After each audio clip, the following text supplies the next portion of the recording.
Seccadeleri boş alana serelim inşallah. Gelen misafirlerimiz için de namaz kılınacak yer olmuş olur. Büyük şeref ve isimler yaptılar. Ama diğer tarafçıdan aynı şeyi söyleyemiyoruz.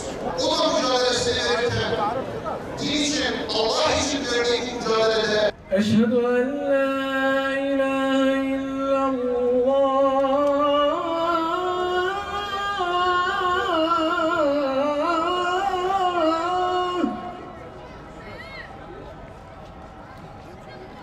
Eşhedü en la ilahe illallah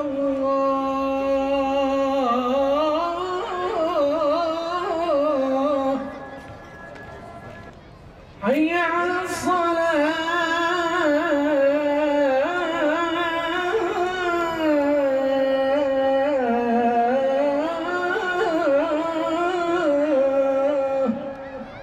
ve çocukları açlıkla vazgeçirme, onları dize getirmeye çalışıyorlar.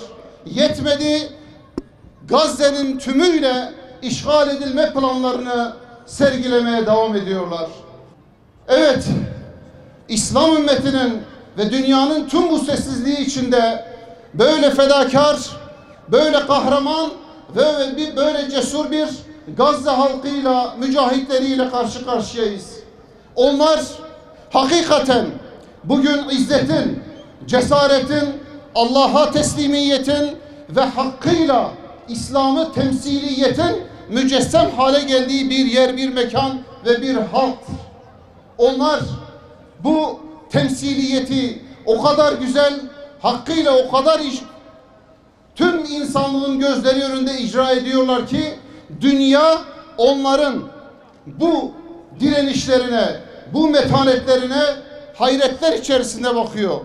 Ama elbette ki bugün açlığın, susuzluğun, gıdasızlığın verdiği acıyla gıdaların peşinde koşan, suyun peşinde koşan o fedakar halkın durumu İslam ümmetinin bir zilletidir. Ve o açlık, o susuzluk, o görüntü tüm dünyanın bir utancıdır. Fakat Gazze halkı İslam'ı hakkıyla temsiliyeti ifade ediyor ki bu tarih boyunca Allah Resulü Aleyhisselatü Vesselam'dan da bugüne İslami mücadelenin en güzel örneğini sergiliyor. Bu öyle bir mücadeledir ki Allah Resulü'nün Arabistan'da başlattığı ama bu mücadelenin yeri geldi Afrika'da, yeri geldi Kafkasya'da, yeri geldi Anadolu'da ve Kürdistan'da bu mücadelenin daima temsilcileri var ola geldi. Gaflet içerisinde kalan topluluklarda, insanlar da var ola geldiler. İman ehli oldukları halde, Müslüman oldukları halde bu tavrı sergileyenler de maalesef var ola geldi. İşte bir ibret manzumesi olan tarihsel sürece baktığımızda tarihten böyle geçmişten bugüne bazı örnekleri ifade etmek istiyorum. Ki görelim tarih ibret manzumesidir. İbret alındığı takdirde insan ve insanoğlu yolunu hakkıyla bulacaktır. Ama eğer tarihten ders alınmaz, ibret alınmazsa o zillet manzumeleri, görüntüleri devam ediyor. Allah Resulü Aleyhisselatü Vesselam'ın vefatından sonra, hemen vefatı sonrasında insanların farklı mecralarda, yollarda gittiğini görüyoruz öncelikle. Bir kesim tamamen akidenin, Allah Resulü Aleyhisselatü Vesselam'ın yolunun mücadelesini vererek, candan ve serden vazgeçerek bu yolu adımladıklarını, kendilerini feda ettiklerini görüyoruz. Ama bunun yanında kimileri de kendi bazı dünyevi çıkarları ve menfaatleri uğruna ya da dünyevi bazı makam ve saltanatlar uğruna bu davanın arka planında tuttuğu bu davayı sadece kendi çıkarlarını gözeterek adımlar attığını da tarihten okuyoruz, buna şahitlik ediyoruz. Ama şunu da görüyoruz ki akide, din ve Kur'an için mücadele verenler bugün izzetle yad edilirken dünyevi çıkar ve menfaatler için bir direniş, bir mücadele sergileyenler zillet içerisinde yad ediliyorlar. Ceddimiz, atamız Kudüs'ün Fatihi Selahaddin Eyyubi'nin verdiği mücadeleye bakalım. 26 yaşına kadar ilim tedrisatıyla uğraştı ama 26 yaşından sonra 30 yıl Kudüs'ün mücadelesini verdi ve at sırtında daima mücadele sahalarında yer aldı. Kendi dünyevi beklentileri, sultan, makam, dünya ve çıkar gözetmeksizin, hiçbir şekilde hedef etmeksizin sadece Kudüs'ü hedefine alarak, onun özgürlüğünü hedefine alarak verdiği mücadeleyle Selahaddin Eyyubi tüm insanlığa bir misal, bir örnek oldu. Gençlerimiz için bir örnek, kadınlarımız için bir örnek ve tüm insanlık için bir örnek. Kutsal dava, yüce dava asıl hedef olduğu zaman neticede Allah'ın izniyle zafer ve izzet oluyor. Ama Selahaddin Eyyubi Kudüs'ün, Mescid-i Aksa'nın mücadelesini verirken yine İslam coğrafyasının içinde Fatımi Veziri Şaver ya da Halep Emiri Gümüştekin gibi sözde iman ehli olanlar kendi menfaatleri uğruna Haçlılarla işbirliğine gittiler. Sadece ve sadece kendi çıkarlarını koruyabilme adına ihanet ettiler Selahaddin Eyyubi'ye, ama hepsi zillet içerisinde ölüp gittiler. Selahaddin Eyyubi onlardan daha fazla yaşadı. Ve bugün zilletle yad ediliyorlar onlar. Ama Selahaddin Eyyubi dünya için bir izzet numunesi ve örneğidir. Mücadelenin, zorluğun, meşakkatin yaşandığı başka coğrafyalara baktığımız zaman Afrika'da, Libya'da Ömer Muhtar'ın mücadelesine bakıyoruz ki bugünler 20 Ağustos onun doğum günü ve 15 Eylül onun şehadet yıl dönümü. Ömer Muhtar İtalyanların Libya'yı işgaline karşı mücadelesini verirken Ömer Muhtar'ın o yaşına rağmen cenk meydanlarında, at sırtında bu mücadeleyi verirken tamamen tek bir esasla İslam davasını, İslam coğrafyasını sömürgecilerin, emperyalistlerin ayakları altından kurtarabilme adına bu mücadeleyi verirken onun çocukluk arkadaşı olan, Senusi tarikatından olan Şeyh El-Giryani gibi kimi şeyhler gelip Ömer Muhtar'a, İtalyanlara teslim olmasını, mücadeleden ve cihattan vazgeçmesini telkin ediyorlar. Ona çok güzel köşklerin, dünyevi mal ve mülklerin, maaşların bağlanacağını ifade ediyorlar. Ama Ömer Muhtar onlara ne diyor? Diyor ki beni böyle kolayca yutabilecekleri bir lokma mı sanıyorlar? Kimse beni bu şekilde sanmasın. Kolay yutulacak bir lokma değilim. Bizim davamız, bizim mücadelemiz, bizim inancımız gereği biz sonuna kadar cihadımızı sürdüreceğiz ve bundan asla vazgeçmeyeceğiz. Belki El-Giryani ihanet içerisinde olan bir şeyhti. İhanet içerisinde olmadığı halde Ömer Muhtar'ı yalnız bırakanlar da vardı. İdris Es-Senusi gibi aslında hain değiller. Ama onlar mücadele meydanını bırakıp o Mısır'a gitmiş. Ahmet Eşşerif o dönemin Osmanlısı, sonradan Türkiye olacak, İstanbul'a gitmiş ve Ömer Muhtar onlara şu mektubu yazıyor. Diyor ki biz coğrafyamızı, ümmetin bu topraklarını bu zalimlere karşı korurken, mücadele verirken sizler bizi denizde tek başına bırakılmış bir gemi gibi bıraktınız. Yapayalnız bıraktınız bizleri. Fakat Allah'a andolsun ki biz kanımızın son damlasına kadar bu mücadeleyi sürdüreceğiz. Onlarla bu cihadımızı devam ettireceğiz. Vallahi, vallahi ve sümme vallahi diyor. Sizin yakanıza yapışacağımız günler de olacaktır diyor. Bakın ihanet ehli değiller. Ama bu mücadeleyi veren yiğitleri, mücahitleri yalnız başına bıraktıkları için Ömer Muhtar'ın bu sözlerine maruz kalıyorlar. Ve neticede belki mücadeleyi terk etmek, bir devlet sadece kurmak düşüncesiyle bu gerçekleştirildi. Fakat evet bir krallık belki kurdu İdris Es-Senusi, belki Libya'nın bir kralı oldu ama gün geldi Muammer Kaddafi onu devirdi ve bu onlara da yine nihayetine nasip olmadı. Ve biz bugün Ömer Muhtar'ı verdiği mücadeleyle izzetle yad ediyoruz. Bize bıraktığı bu güzel örnekler, güzel misallerle bizler bugün onları izzetle, şerefle yad ediyoruz. Neticede hepsi öldüler. Neticede hepsi bu dünyadan göçtü. Ama bir taraf dediğimiz gibi büyük şeref ve izzetlerle gittiler. Ama diğer taraf için aynı şeyi söyleyemiyoruz.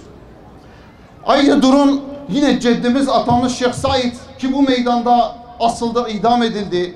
O da mücadelesini verirken din için, Allah için verdiği bu mücadelede bacanağı albay Kasım ya da binbaşı Kasım, öte tarafta isimleri çok meşhur olan Cemile Çeto gibi hainler onu yalnız başına bıraktılar. Ona ihanet ettiler. Kendi halkına ve dinlerine ihanet ettiler. Ama netice ne oldu? O da Şeyh Said'in ve mücahitlerinin neticesiyle o da zindana atıldı ve o da öldürüldü. Hatta zindandayken bir mücahidin idam haberi geldiğinde Cemile Çetoğlu'nun gidip boynuna sarıldığında ey Cemil diyor, ben kendisine ağlanacak adam değilim. Ben Allah için ve din için bu mücadeleyi verdim ama sen ihanet ettin. Hepimiz öleceğiz ama biz izzetle gideceğiz. Senin ise ölümünün ne için olduğu belli değil. Neticede o da asıldı ve o da öldürüldü. Ama kendisi kendi adına Cemile Çetoğlu kerek etti o. Öyle bir hale geldi ki eşekten düşmüşe döndü. Niye bunu söylüyorsun diye ona sordukları zaman bizim şeyhlerimiz bizi cihada davet ettiler. Bizi Allah için ölüme davet ettiler. Ama maalesef biz o ölümden kaçtık. Kendi milletimize sırt çevirdik, ihanet ettik.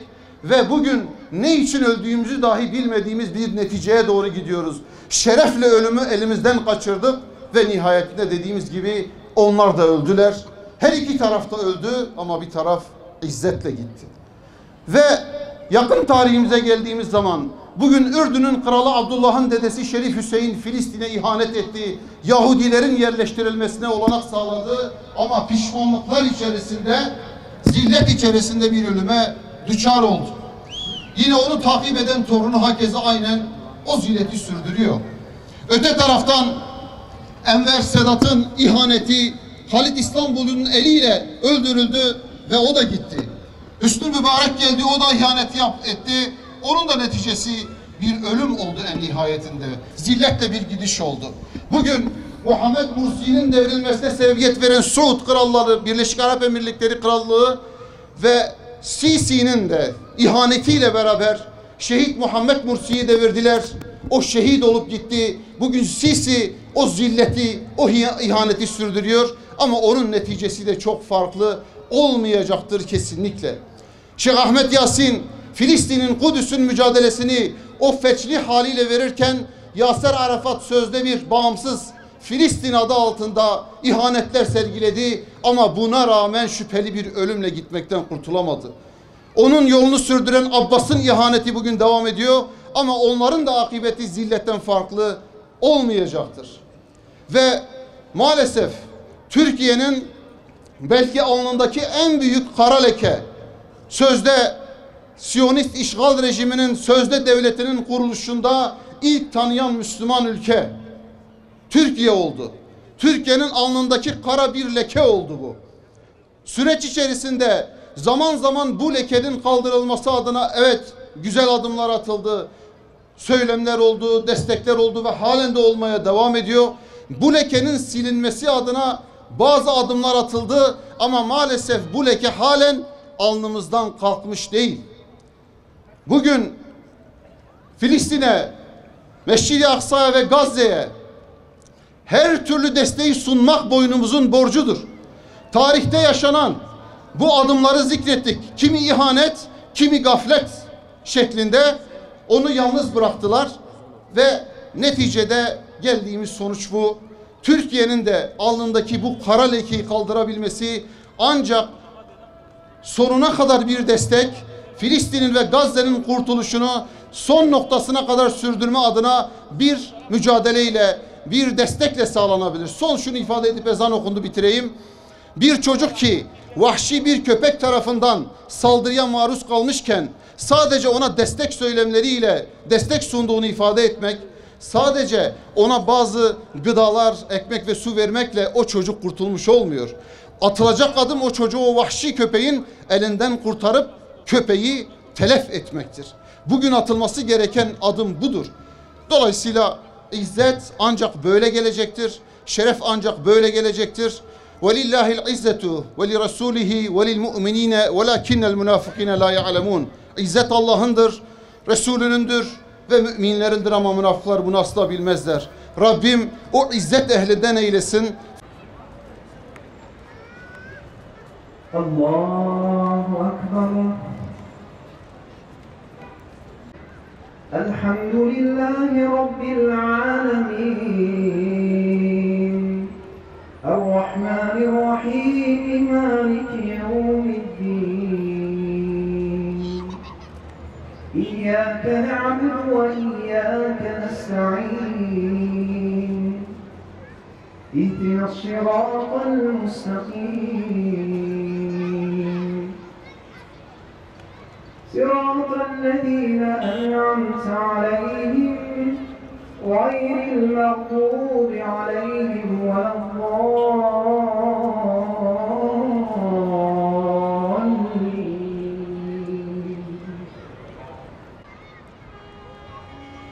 Semi'allâhu limen hamidah.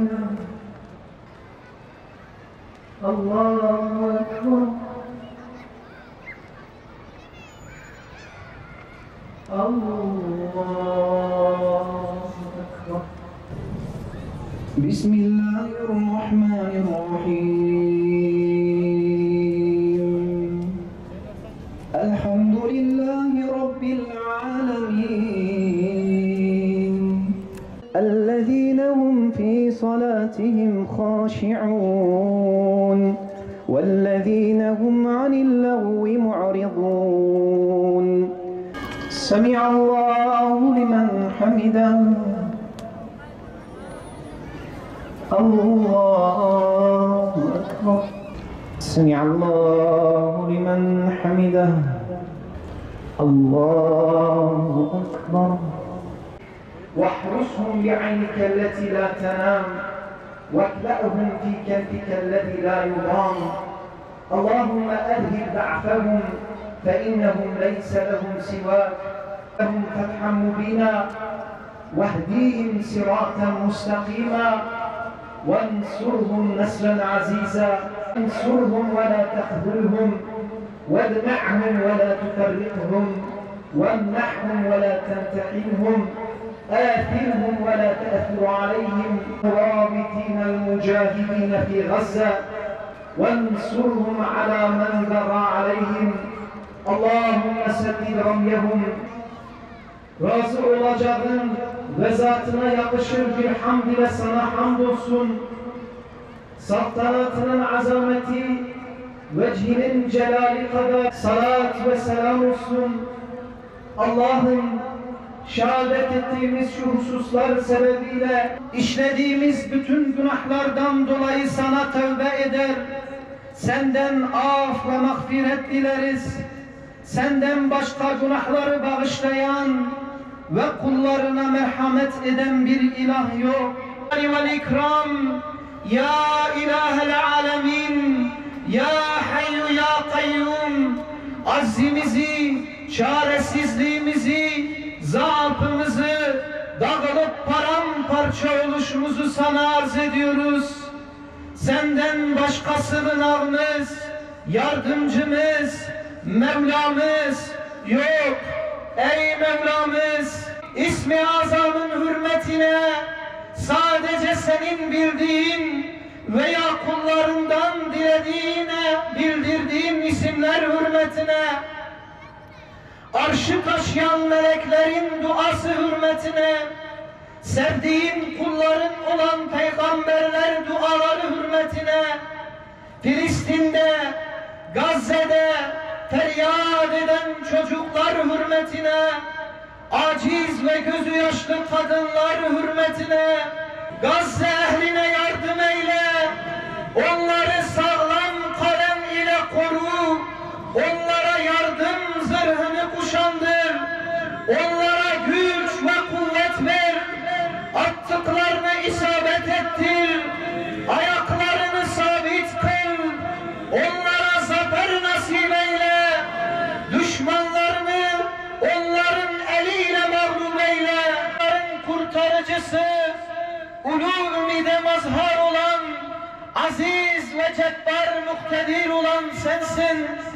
Allah'ım zayıflığımızı, çaremizin tükenişini sana şikayet ediyoruz.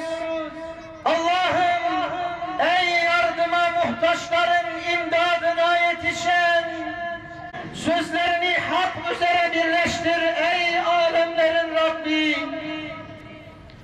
Ey celal ve ikram sahibi, ey hay, ey kayyum, ey vedud, ey arşın sahibi, ey başlayan ve tekrar dirilten, ey dilediğini yapan, Allah'ım Gazze halkına rahmetini diliyoruz. Allah'ım onları yardımınla destekle. Allah'ım üzerlerine bulutlar ser. Allah'ım onları meleklerinle ve rahmetinle koru.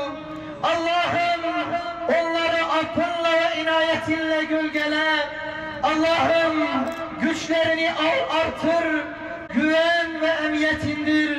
Allah'ım üzerlerine sabır indir, ayaklarını sabit kıl, onlara iman, güven ve huzur nimetini ver.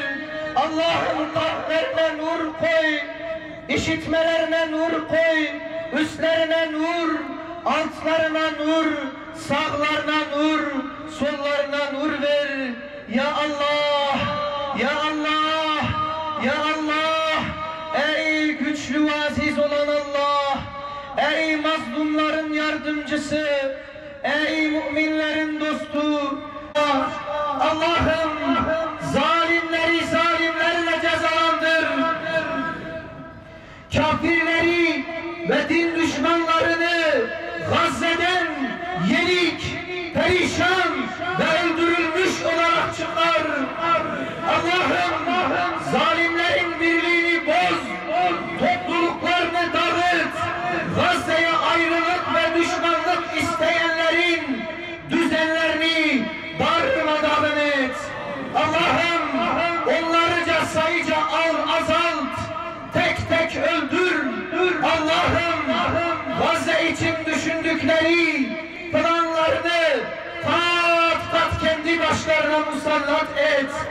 Gazze için işbirlikçi bütün kafir ve zalimleri Rabbim sen birbirlerine düşür. Hiçbirini sağ bırakma.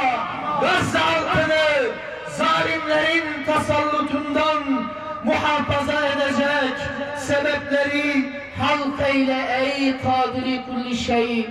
Vessalatu vesselamu ala Resulina Muhammedin.